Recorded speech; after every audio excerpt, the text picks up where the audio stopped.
Welcome to the audio edition of St. Giles in the Word for October 30th. Our readings today come from the New International Version, and we are reading 1 Corinthians 9 and Ezekiel 9 together today. We begin today in Paul's first letter to the Corinthians. Am I not free? Am I not an apostle? Have I not seen Jesus our Lord? Are you not the results of my work in the Lord? Even though I may not be an apostle to others, surely I am to you, for you are the seal of my apostleship in the Lord. This is my defense to those who sit in judgment on me. Don't we have the right to food and drink? Don't we have the right to take a believing wife along with us, as do the other apostles and the Lord's brothers and Cephas?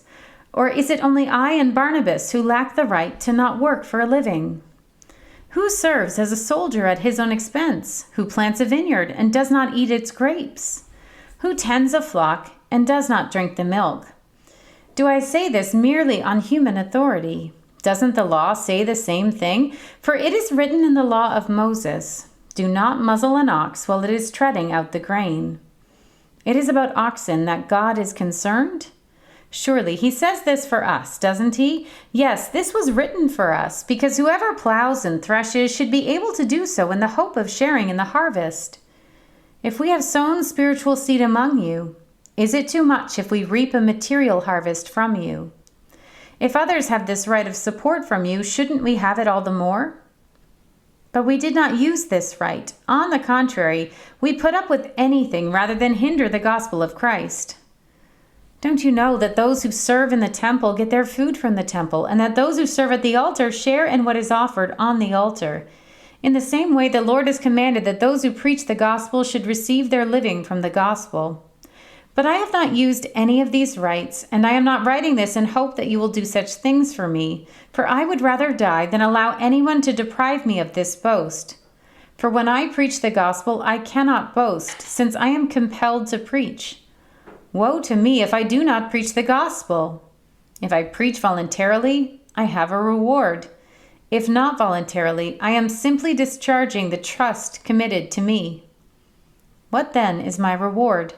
Just this, that in preaching the gospel I may offer it free of charge, and so not make full use of my rights as a preacher of the gospel. Though I am free and belong to no one, I have made myself a slave to everyone to win as many as possible. To the Jews I became like a Jew to win the Jews. To those under the law I became like one under the law, though I myself am not under the law, so as to win those under the law. To those not having the law I became like one not having the law, though I am not free from God's law but am under Christ's law, so as to win those not having the law. To the weak I became weak, to win the weak. I have become all things to all people so that by all possible means I might save some. I do all this for the sake of the gospel, that I may share in its blessings. Do you not know that in a race all the runners run, but only one gets the prize? Run in such a way as to get the prize. Everyone who competes in the games goes into strict training. They do it to get a crown that will not last. But we do it to get a crown that will last forever.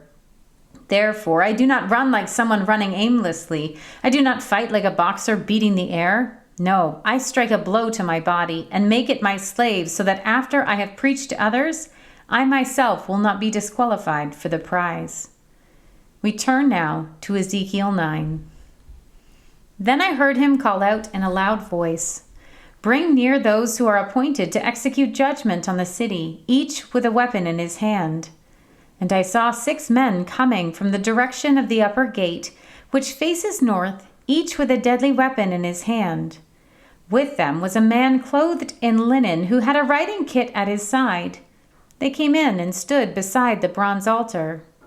Now the glory of the God of Israel went up from above the cherubim where it had been and moved to the threshold of the temple. Then the Lord called to the man clothed in linen who had the writing kit at his side and said to him, "Go throughout the city of Jerusalem and put a mark on the foreheads of those who grieve and lament over all the detestable things that are done in it."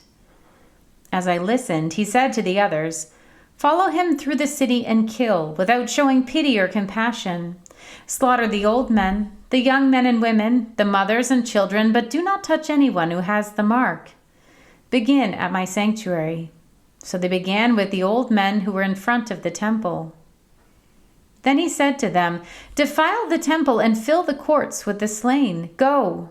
So they went out and began killing throughout the city. While they were killing and I was left alone, I fell face down, crying out, "Alas, sovereign Lord, are you going to destroy the entire remnant of Israel in this outpouring of your wrath on Jerusalem?" He answered me, "The sin of the people of Israel and Judah is exceedingly great. The land is full of bloodshed, and the city is full of injustice. They say, 'The Lord has forsaken the land. The Lord does not see.' So I will not look on them with pity or spare them, but I will bring down on their heads what they have done." Then the man in linen with the writing kit at his side brought back word, saying, "I have done as you commanded." Here ends our reading for today.